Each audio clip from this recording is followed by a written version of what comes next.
Hey, welcome back to another video in this series where I'm showing you different features of radials and how you can customize your radials to work a bit more efficiently and just to make the most out of this app.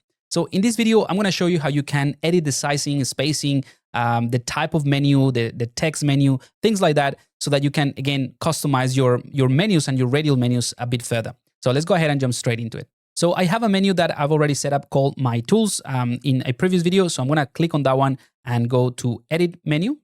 And this is the menu that we have already set up. I'm going to go to ZBrush quickly to show you. So far, this is what we have. So a series of custom shortcuts that trigger certain things like the, let's say, polyframe, right? And also a set of custom brushes that if I select them, it will just load those brushes. So those are the things that we have set up.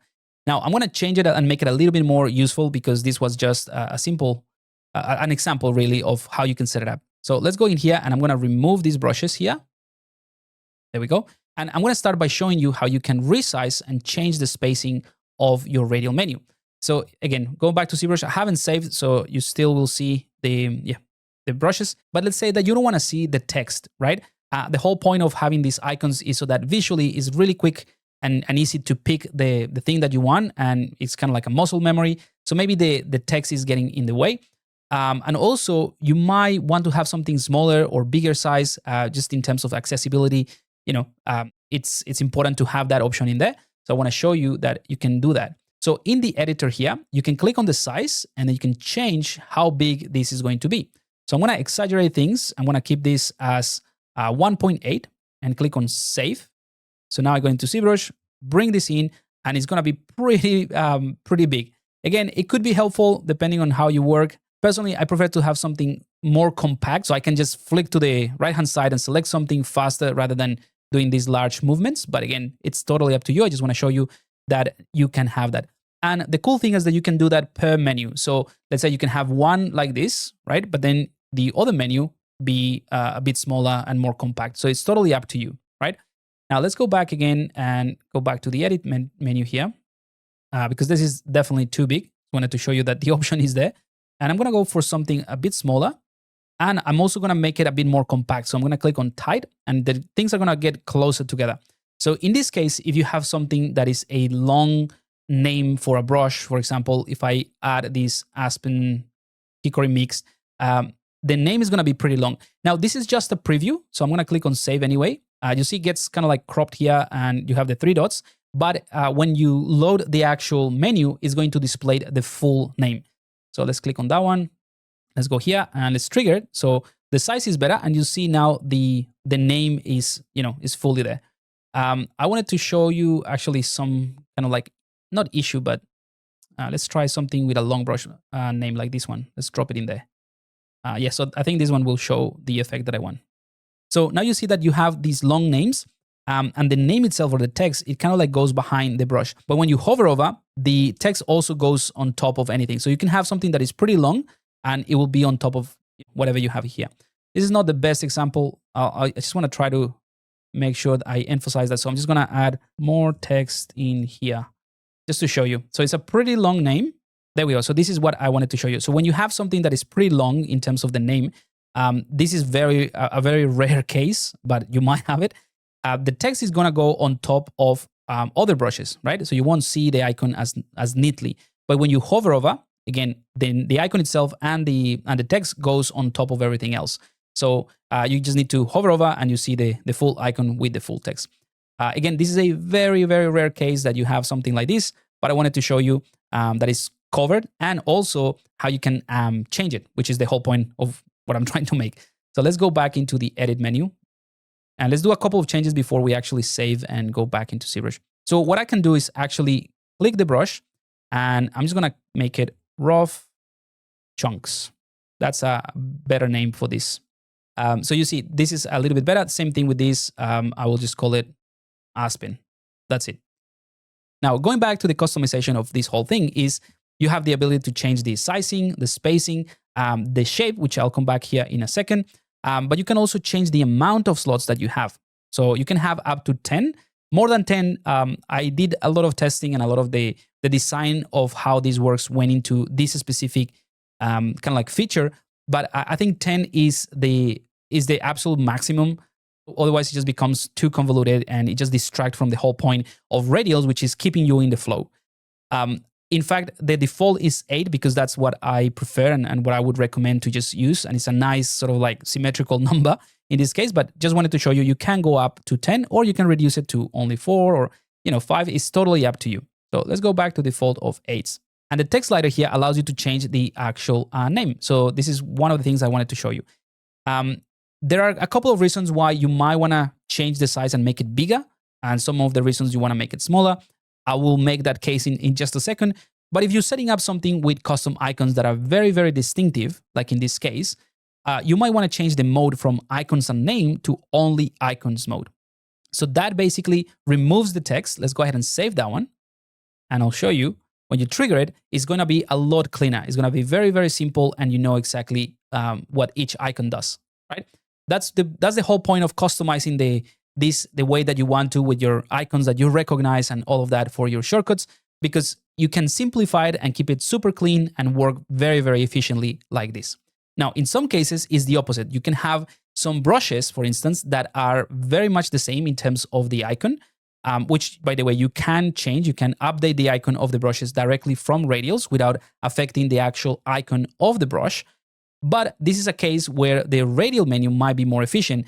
And also, if you want to kind of like have the names instead of the icons so that you remember easily. In fact, if you are just getting familiar with radials, it might be useful to have the names so that you build that muscle memory of knowing like, all right, if I want to go to polyframe, I know it's like towards the right-hand side down, for example, right?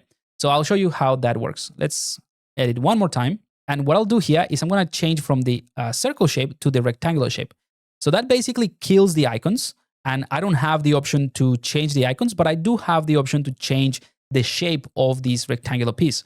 So I like the rounded shape, but you can also go for peel shape, which is nicer and cleaner. Or you can go for a sharp, kind of like Maya markups type of thing, if you like that sort of look. I'm going to keep it with the default rounded shape.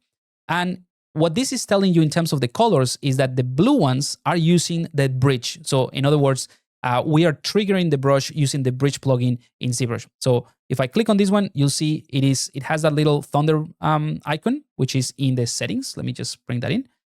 So this icon right here, that is the ZBrush bridge. So this basically tells you that this is using the bridge. So all we need to do is click on this to load that brush, right? If you remove the bridge, right, this is basically opening this space to create another custom shortcut. So let me explain what that looks like. I can click on record and go Control M, because I know this is a shortcut for merge down in ZBrush for me. And I can call this one merge down. This one right here, I can also remove it. And maybe let's add another one on slot 7. So click on this one. And I'm going to call this one mirror. And I'm going to record it. For me, mirror is Alt, Shift, and 1. And then let's do another one here called mirror and weld. And for me, that is Control Shift 2. So those are custom shortcuts that I've set up myself. There won't be the same for you. In fact, none of these ones I think will be the same for you. These are all custom shortcuts that I've set up in ZBrush. So I can like know them by heart, and I can just assign them like so. But the point here is that we do have all of these ones with custom shortcuts. In fact, let's just finish one more. So this one could be something simple like perspective. And I know that this is P. There we go. And let's go ahead and click on save and close. And now let's say that we have a move brush and I have something like that. Let's delete lower.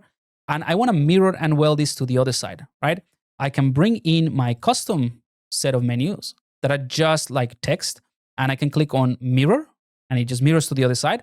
Or I can click on mirror and weld and it mirrors to the other side without it. Actually want it to the other side. So mirror and weld. There we go. So you see, it's very easy and very convenient to have it this way. And let's also turn perspective on. There we go. So it becomes really, really, really handy and really easy. And this is the reason why I included this shape, because sometimes you don't want to deal with icons and brushes at all. You just want to have a menu that allows you to select all your shortcuts in ZBrush. So that's how you do it.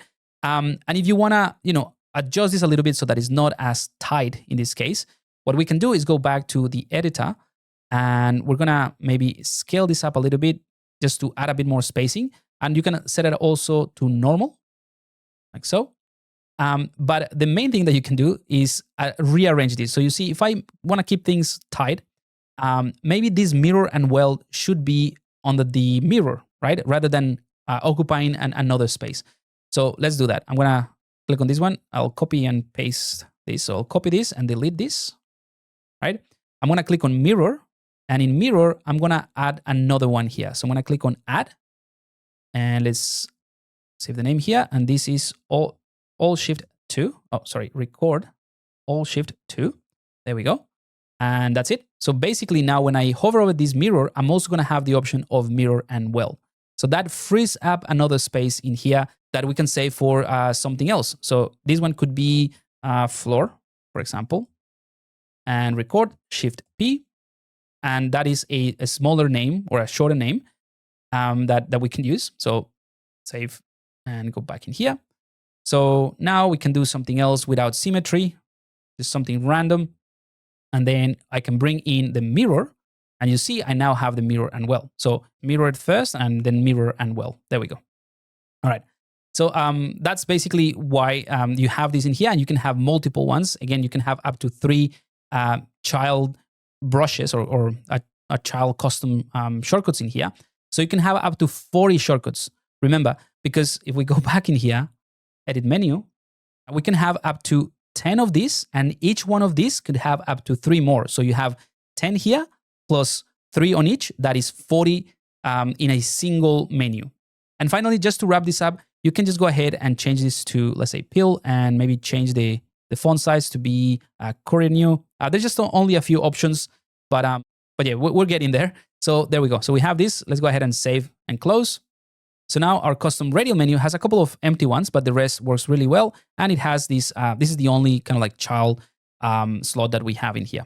All right, so hopefully this has been of help. Again, it's more about customizing and adjusting your radials so that you can work more efficiently in ZBrush. I'll see you in the next video.